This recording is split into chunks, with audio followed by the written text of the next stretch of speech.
Alright, Donald Trump is doing it again, and we'll get to that. But first, I want you guys to look closely at this crowd that VP Harris just drew in Atlanta, Georgia. It may be her biggest one yet, and it prompted Donald Trump into yet another meltdown. Look at what happens when the camera swivels around.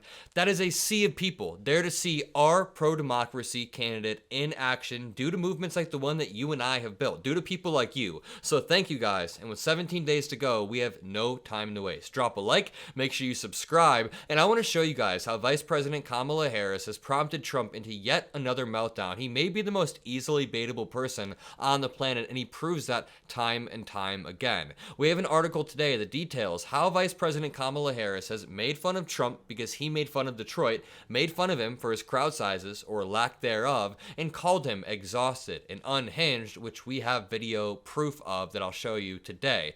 This title reads, Harris, armed with a t-shirt and a message, sticks up for Detroit against Trump. After former President Donald J. Trump disparaged the city, VP Harris said her campaign was seeking the kind of grit and excellence the city's residents possessed. And to lay the groundwork, here is a clip of Donald Trump talking about Detroit in Detroit. Very special. We love this place. We love Detroit. Thank you very much. He says that he loves Detroit, but in this next clip, he says himself that he's been talking for over a year about how horrible of a city it is. And he says 2 to 3 times in this next clip that Detroit is horrible. Take a listen. So I've been talking about for the last year about Detroit and how horribly it has been. You know, it's just horrible because we've been talking about Detroit's coming back for 40 years and it's never come back.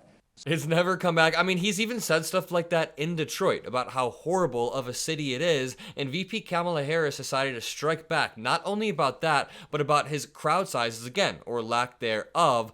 Elena Treen from CNN just posted a video after yesterday stirring up some controversy and saying the building was nearly empty. Let me play you this hit she did. Yeah, you know, you're noticing something interesting inside that venue where you are. What is it?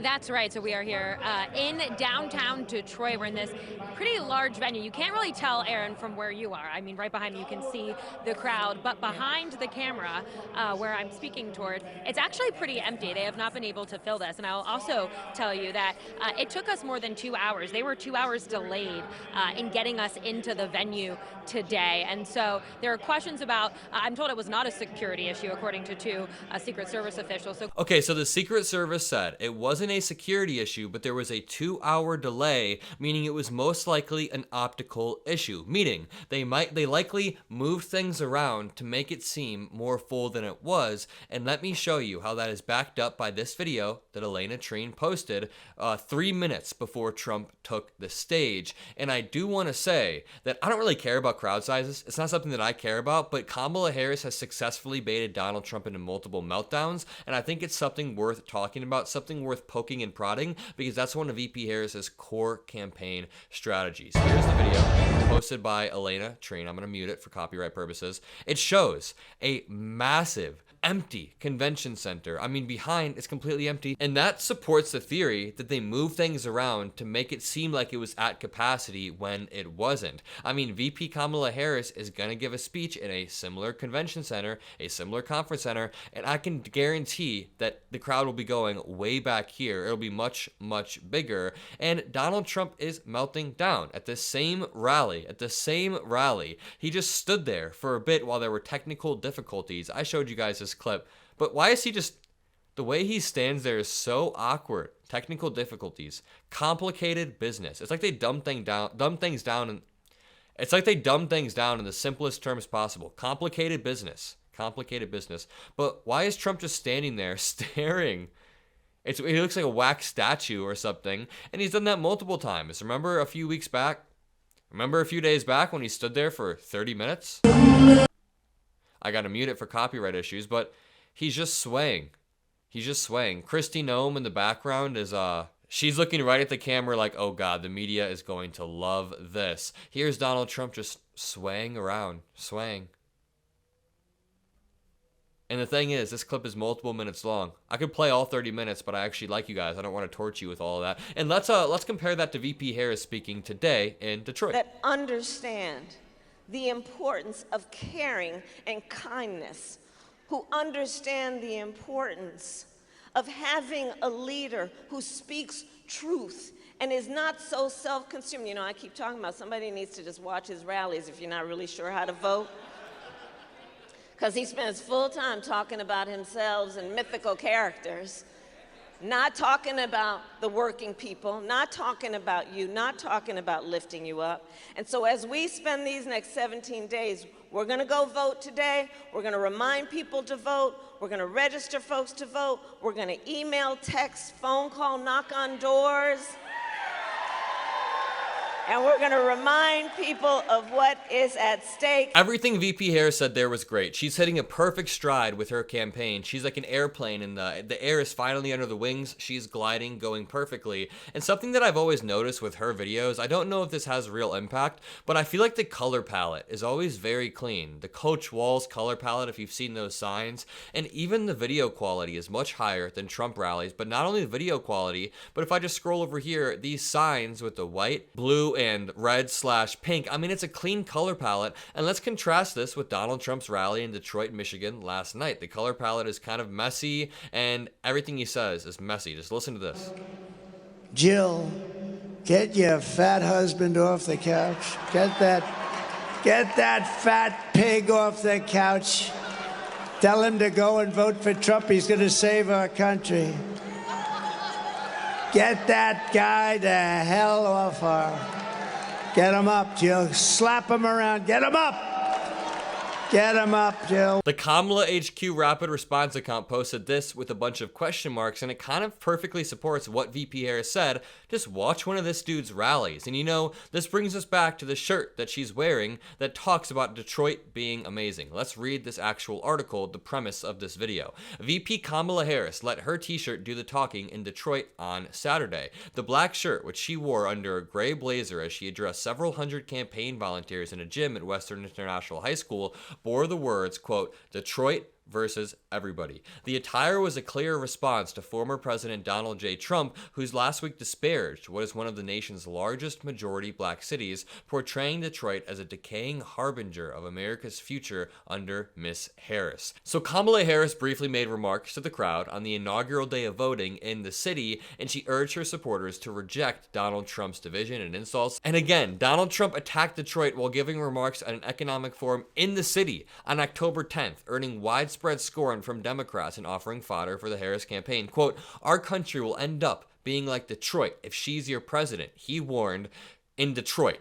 He literally warned it in Detroit. Listen to this one more time. He was in Chicago when he said this, but he's been saying this everywhere he goes. So I've been talking about for the last year about Detroit and how horribly it has been. You know, it's just horrible. Horribly it has been. It's just horrible. This dude doesn't know English. Black voters, especially black men, are supporting Miss Harris with less enthusiasm than they had for the Democratic nominee in previous elections, and Mr. Trump has tried to take advantage. Not only that, but he's going for all different kinds of low propensity voters, or people who are eligible to vote but just don't oftentimes turn out, like young men, like Hispanic Americans, like black Americans, and who knows if it will pay off. The Harris campaign has lately ramped up outreach efforts to black voters, including by releasing an economic policy agenda designed for black men.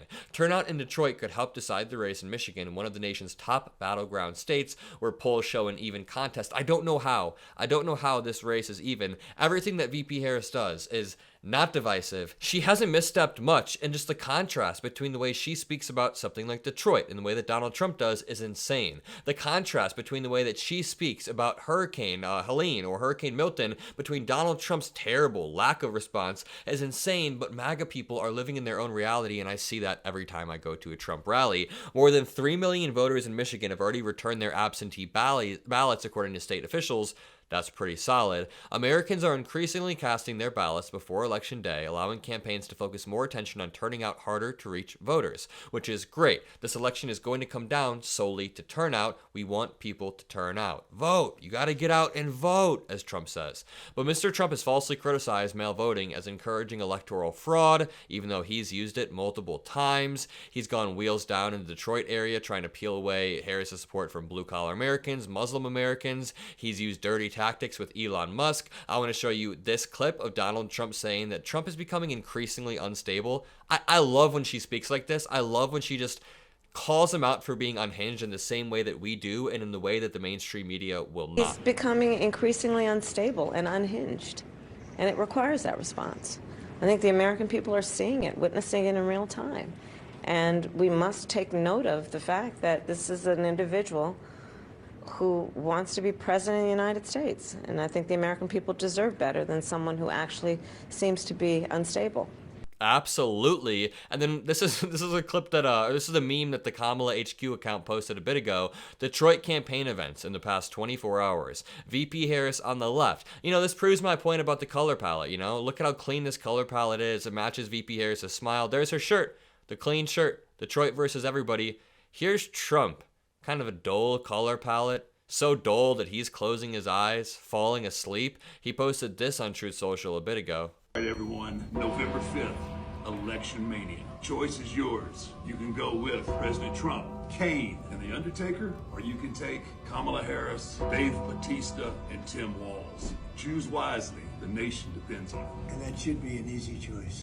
It is a pretty easy choice. I think I'll take Dave Bautista and Tim Walz and Kamala Harris, our pro-democracy squad, over the fake masculine three men that we see right here. Dave Bautista, Tim Walz, is a beacon of masculinity because he cares for his son. He shows care for his son in a way that Donald Trump never has. Here's a funny bonus clip. This doesn't really have much to do with the storyline here, but Kamala Harris got proposed to. Someone said, "Will you marry me?" And her response was funny. Will you marry me?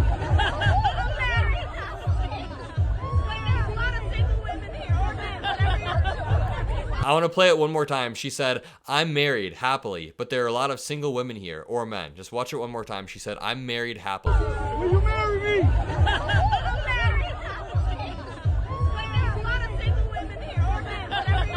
Or men. Watch the Secret Service's face behind her. He's like, what is going on here? Watch.